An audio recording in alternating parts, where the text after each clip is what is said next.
Good morning, everybody. Welcome to today's devotion for March 17th. Happy St. Patrick's Day to you.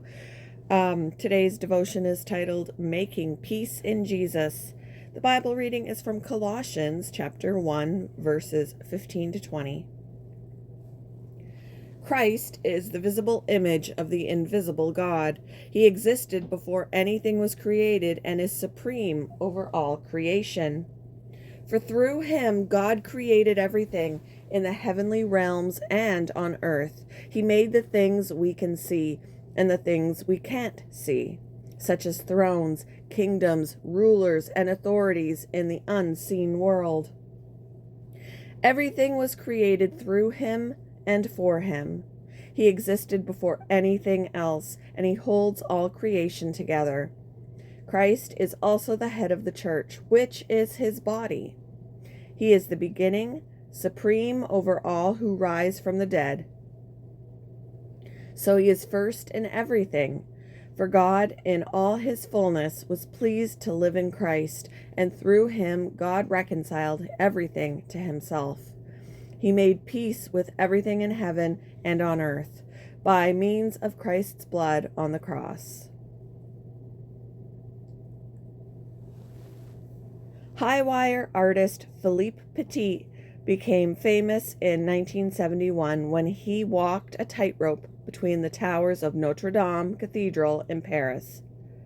3 years later, he got arrested for an unauthorized walk between the Twin Towers that once distinguished New York's skyline.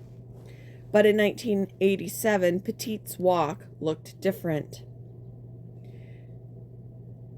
At the invitation of Jerusalem Mayor Teddy Kollek, Petit walked across the Hinnom Valley on a high wire as a part of that year's Israel Festival. At the midway point, Petit released a pigeon, he'd hoped for a dove, to symbolize the beauty of peace. A strange and dangerous stunt, but all for the cause of peace. Petit later said, "For a moment, the entire crowd had forgotten their differences." Petit's high wire walk reminds me of another breathtaking moment, the one that occurred when Jesus' body hung between heaven and earth. The Apostle Paul tells us God was pleased to reconcile to himself all things, whether things on earth or things in heaven, by making peace through Christ's blood shed on the cross. Paul writes that once we were alienated from God, but no longer. Far from a spectacle to promote peace, Jesus the Messiah actually made peace by shedding his blood on the cross. His was a feat never to be surpassed, as there is no need. His peace is everlasting.